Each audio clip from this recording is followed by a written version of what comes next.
السلام علیکم ورحمۃ اللہ وبرکاتہ۔ جناب محمد سبحان بھائی ایٹا، انہوں نے سوال کیا ہے کہ بقرعید کے موقع پر علاقے میں اور پڑوس میں وہابی دیوبندی غیر مقلد بھی رہتے ہیں، تو ان کا گوشت ہمارے گھر پر آتا ہے اور ہمارے قربانی کا گوشت ان کے یہاں پر جاتا ہے، کیا اس طرح کرنا شرعاً جائز ہے یا نہیں؟ تو دیکھیں، وہابی دیوبندی غیر مقلد جو اپنے عقائد باطلہ کی بنیاد پر مذہب اسلام سے خارج ہیں اور ان کی گستاخیاں ان کی کتابوں کے اندر ذکر ہے، اسی لیے ان سے ملنا، ان سے دوستی رکھنا، ان کے ساتھ اٹھنا بیٹھنا، ان کے ساتھ سلام و کلام، یہ تمام چیزیں شریعت مطہرہ نے منع فرمایا ہے۔ یہاں تک کہ رسول اکرم سید عالم صلی اللہ تعالیٰ علیہ وسلم کی کئی کتابوں کے اندر یہ حدیث ذکر ہے کہ رسول اکرم صلی اللہ تعالیٰ علیہ وسلم نے ارشاد فرمایا، ایاکم و ایاہم لا یضلونکم ولا یفتنونکم، کہ ان سے دور رہو اور انہیں اپنے سے دور کرو، کہیں وہ تمہیں گمراہ نہ کر دیں، کہیں وہ تمہیں فتنے میں نہ ڈال دیں۔ یہ حدیث پاک رسول اکرم صلی اللہ تعالیٰ علیہ وسلم کی اس بات پر واضح دلیل ہے کہ ان بد مذہبوں سے دور بھی رہنا ہے اور انہیں اپنے سے دور بھی کرنا ہے۔ کیوں؟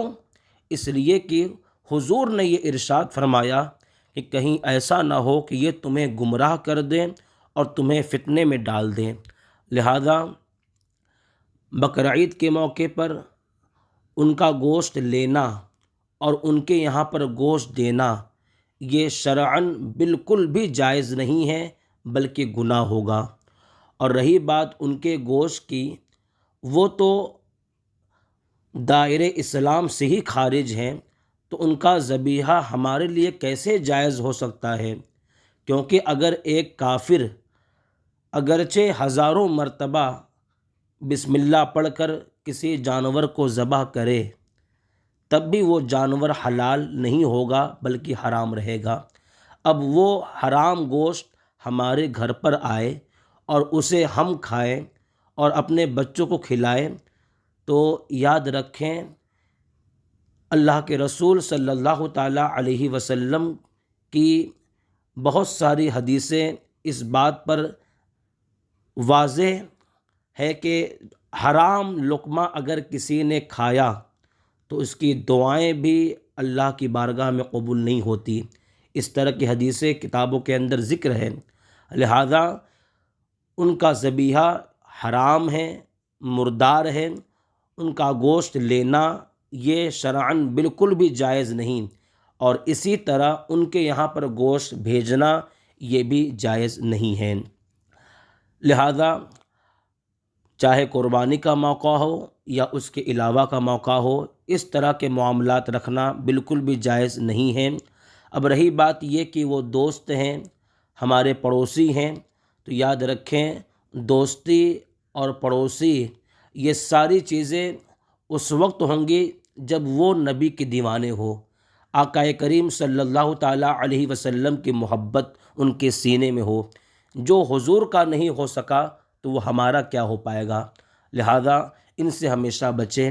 اللہ رب العزت اپنے حبیب صلی اللہ تعالیٰ علیہ وسلم کے صدقے میں ہمیں ان سے بچنے کی توفیق عطا فرمائے، اور یاد رکھیں کہ جو شخص گستاخ رسول کو مومن مانتا ہے، یعنی کافر نہیں مانتا بلکہ مسلمان ہی جانتا ہے، تو ایسوں کے بارے میں ہمارے علماء فقہا کا حکم یہ کتابوں کے اندر ذکر ہے، من شک فی کفرہ وعذابہ فقد کفر، کہ جس نے ان کے کفر یا ان کے عذاب میں شک کیا وہ خود کافر ہو جائے گا۔